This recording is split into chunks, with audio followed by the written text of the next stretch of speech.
I served in the Air Force, and then after I did Air Force for over 5.5 years, I got out and then later went back in and finished a couple years in the Air Force Reserves here out of Carswell. I was in the Army for a total of 22 years. Um, it got to be more serious when, of course, I was active. I was back in the reserves and doing a civilian job when I was activated for Desert Storm and served over in Saudi. And then again, after 9/11, served over in I Kuwait. ended up, long story, but I ended up sea duty. I was stationed on an aircraft carrier for the rest of my 3.5 years. We supported the Marine Corps.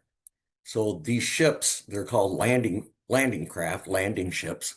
They would take us, let's say we're in Pearl Harbor. Dad was in the military. He was in the Air Force. My mom literally was like the only thing she could see that they could do financially for me. Like they weren't going to be able to help me with school. I mean, they're middle class, really working 2 or 3 jobs just to make ends meet after my dad retired. And what ended up happening, they said, was, Dee Dee, you're going, yeah, there's no questions asked. So at 17 years old, my dad's in there signing the paperwork to get me in the Air Force. And so I graduated high school at 17. I went straight into the military.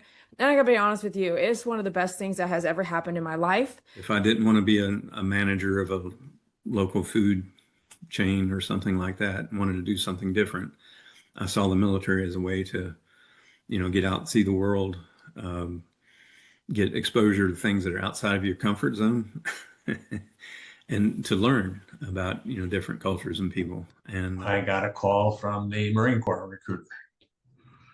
So I went down and I said, I'll go down, I'll humor him and go down and talk to him. Talked to him and decided to join. I was a rebel. I grew up in Champaign, Illinois, small college town. And the best thing I could do was leave. And where are you going to go? So I joined the Navy at 18, right after high school. Every breathing breath I do is towards something for the goal of the nation, which is in my case, serving the Air Force. I don't think civilians understand that. And I think that if they all joined the military and they had to stand there and accept that and do that, and every mission was based off of what the need of for the country was, they would treat it different. And what I learned was I really love my country. And one of the thoughts I had in being in the military was that in some ways it would be good that everybody had some military service or Peace Corps service, again, giving back to the country, giving back to the community. And again, until you do that, you don't understand what people who are doing that or have done that are going through, or their different perspectives. Every infantry training school and sea school and being on an aircraft carrier, those experiences, you can't go back. And I really enjoyed every bit of it. Any kid, go join. I don't care what branch you join, just go do it. It's going to be nothing like you can ever dream, but just absorb and learn. I think it teaches you how to be a human being, and it teaches you leadership, and also how to be responsive to your leadership, and how just to be a good troop, and a lot of teamwork.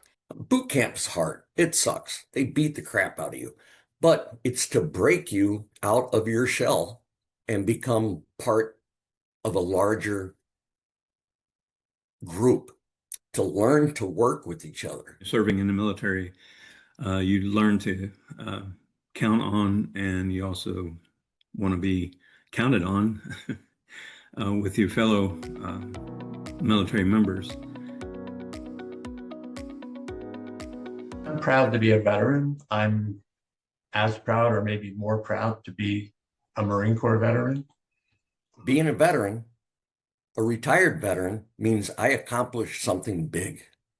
And now there's nothing I can't accomplish in my life.